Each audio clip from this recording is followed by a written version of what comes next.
चलिए बाबू देखेंगे। कहता है यदि ए प्लस बी बराबर 5 कौमा ए स्क्वायर प्लस बी स्क्वायर बराबर 13 तो ए माइनस बी का मान कितना होगा। यहाँ पर ये भी दर्शा दिया गया है बाबू कि ए जो है बी से बड़ा होना चाहिए, यानी ए का जो मान है बी के वैल्यू से बड़ा होना चाहिए। यानी यहाँ पे 3 होगा तो यहाँ पे कितना होना चाहिए 4, कितना होना चाहिए 4, तब ना बड़ा होगा। यदि यहाँ पे 5 होगा तो यहाँ पे कितना होगा 6 होगा। यदि ये 7 होगा तो यहाँ पे कितना होना चाहिए था 8 होना चाहिए था।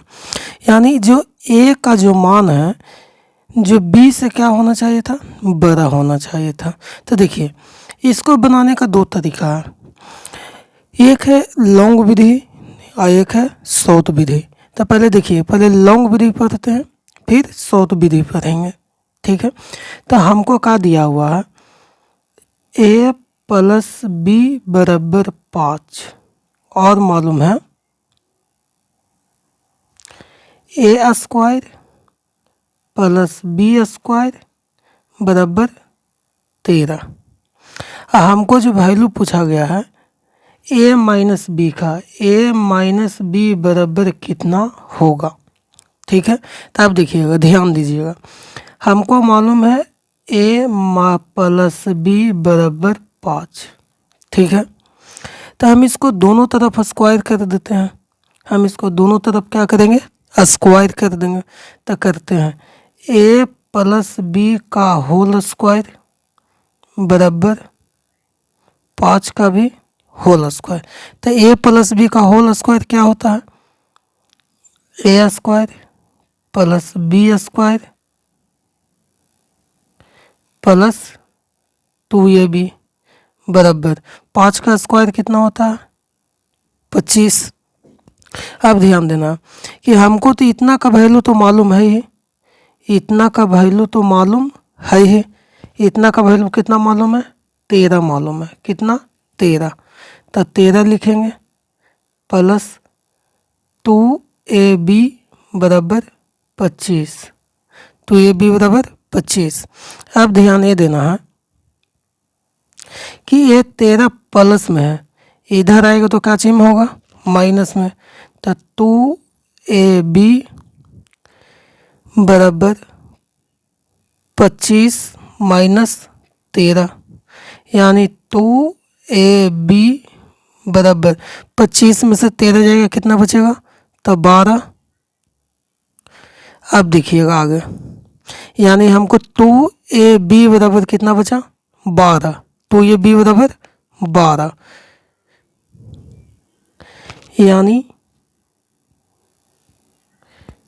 2ab बराबर 12। तो ab बराबर 12 बता 2, 6 दूनी का 12, यानी ab बराबर कितना आ गया 6। अब हमसे पूछा है ए माइनस बी का, तो ए माइनस बी का होल स्क्वायर कर देते हैं, क्या होता है a square plus b square minus 2ab, हाँ या ना। अब इतना का तो वैल्यू मालूम था ही 13 माइनस 2 गुना ए बी का वैल्यू कितना आया है 6, यानी 13 माइनस 12 यानी 1, यानी हमको मालूम आया ए माइनस बी का होल स्क्वायर इक्वल टू 1। तो a minus b equal to under root 1, तो ए माइनस बी बराबर कितना होगा बाबू 1। अब देखिएगा, यानी ए माइनस बी का वैल्यू पूछा था, तो ए माइनस बी का वैल्यू कितना हो गया 1। अब देखिए इसी को शॉर्ट बनाने का तरीका देखिएगा, थोड़ा समझिएगा तो ज़्यादा इजी हो जाएगा। देखिए समझाने की गारंटी मेरी है। अब देखिएगा कहता क्या है, हमको मालूम है ए प्लस बी बराबर 5, फिर ए स्क्वायर प्लस बी स्क्वायर बराबर कितना है 13, 13 ना है।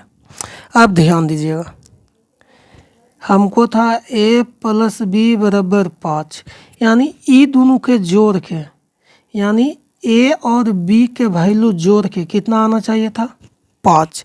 तब देखिएगा यदि एक कंडीशन और इसमें दिया हुआ था, ए जो है बड़ा होना चाहिए बी से, ए जो है बड़ा होना चाहिए बी से।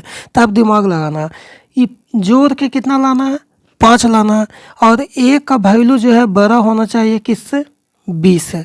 तब देखिए जोड़ने के लिए ए और बी को जोड़ने के लिए क्या दिमाग फॉर्मूला काम करता है, यानी यहाँ पर ए का 1 होगा तो इधर 4 होगा, तो 4 1 5, यहाँ पे 2 होगा तो यहाँ पे 3 होगा, 3 होगा तो 2 होगा, 4 होगा तो 1 होगा। और कोई फार्मूला काम कर रहा है नहीं ना। अब देखिए इसमें कंडीशन देखिएगा, ए जो है बड़ा होगा बी से, तो ई ए बड़ा है बी से नहीं ना, कहानी ख़त्म। बी बड़ा है ए से, सॉरी ए बड़ा है बी से, ये भी नहीं होगा। बी बड़ा है, सॉरी ए बड़ा है बी से, तो बिल्कुल बड़ा है, तो 3 और 2। तो अब यहाँ पे रखिएगा 3 का स्क्वायर 9 प्लस 2 का स्क्वायर 4, तो 9 4 13, बिल्कुल सही है। अब बोलेगा भैया ए भी तो हो रहा है ना, तो ये 4 यहाँ पे रखिए, तो 4 का स्क्वायर 16 हो जाएगा, और 1 का स्क्वायर 1, तो 16 1 17। ये बिल्कुल जो है क्या गलत है। और यहाँ पे 3 रखिएगा, तो 3 का स्क्वायर 9, 2 का स्क्वायर 4, तो 9 4 13, बिल्कुल सही है। अब हमसे पूछा क्या गया था ए माइनस बी ना, तो ए का वैल्यू कितना था 3, और बी का वैल्यू 2, तो 3 में से 2 गया 1। चलिए 1 बिल्कुल क्या है सही है।